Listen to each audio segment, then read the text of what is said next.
salaan kadib waxaan aad u bogaadinayaa caawa ama ku ammaanayaa maamulka isbitaalka in xafladan oo waagii hore ahaan jirtay xaflad uun sanad guurada lagu xuso in caawa ay markii ugu horeysay noqotay xaflad lagu soo bandhigo cilmi baaris waa waddo cusub oo ay bilaabeen maamulka isbitaalka oo aan filayo sanad guurooyinka la qabsado in loo bedelo shirar cilmiyeed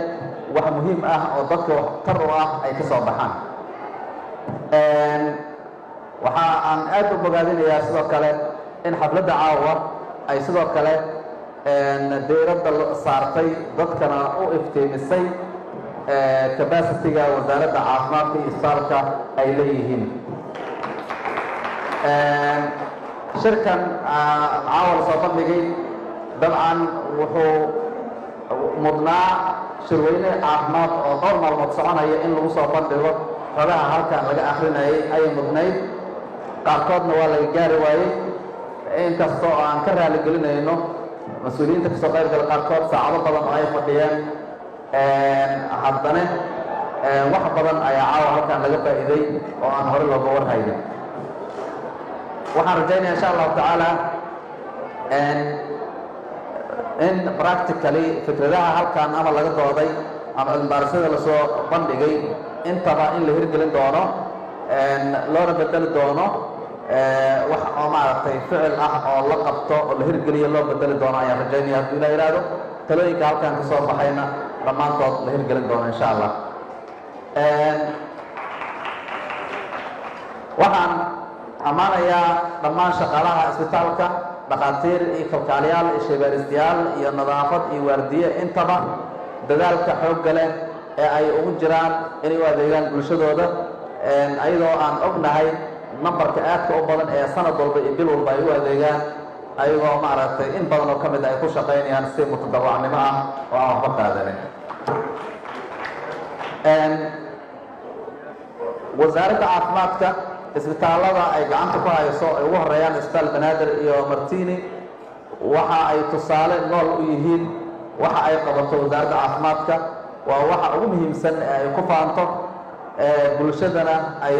maaragtay ay usoo bandhigi karto oo wax la taaban kara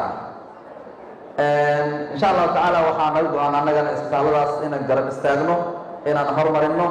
inaan xoojinno ayaa naga go-an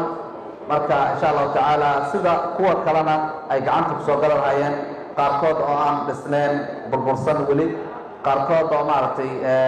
sidii dhammaan isbitaallada dowladda ay lahayd oo dhan ay functional oo shaqeeya ay u noqon lahaayeen ayaan sidoo kale ku dadaali doonaa insha allah way xoogeysanaysaa dowladnimadeenna systemka caafimaadkana wuu soo xoogeysanayaa maalinba maalinta ka dambayso burburkina waa ka soo kabanaynaa waxaan arki doonaa sanadba sanad ka dambe inaanan joogin meeshii sanadkii ka horreeyay aanan joogin sanadkan hadda bilowday waxaa noo qorshaysan isbitaallo badan in la dayactiro oo maaragtay la qalabeeyo ayaa noo qorshaysan wax badan oo horumar ah ayaan higsanaynaa insha allahu tacaala systemkeena caafimaadka in uu horumar badan sameeyo ayaan rajaynaynaa insha allahu tacaala aad baa umahadsantihiin khudbado iyo hadal waa idinku dheereeyay aan idinku dari maayo waa idinkaga mahadcelina dulqaadka faraha badan aada muujiseen inta ay khudbadaha iyo soo bandhigidda cilmibaarisada ay socdeen waxaan rajaynaynaa insha allahu tacaala in cilmibaarisada sanadkan xiga ay soo bandhigi doonaan isbitaalkana inay sidoo kale noqon doonto tan maadaama bilow ay ahayd kuwa kasii waxtar badan oo kasii horumarsan inay noqon doontaan rajaynaya waxaan aad ugu mahad celinayaa tiimamka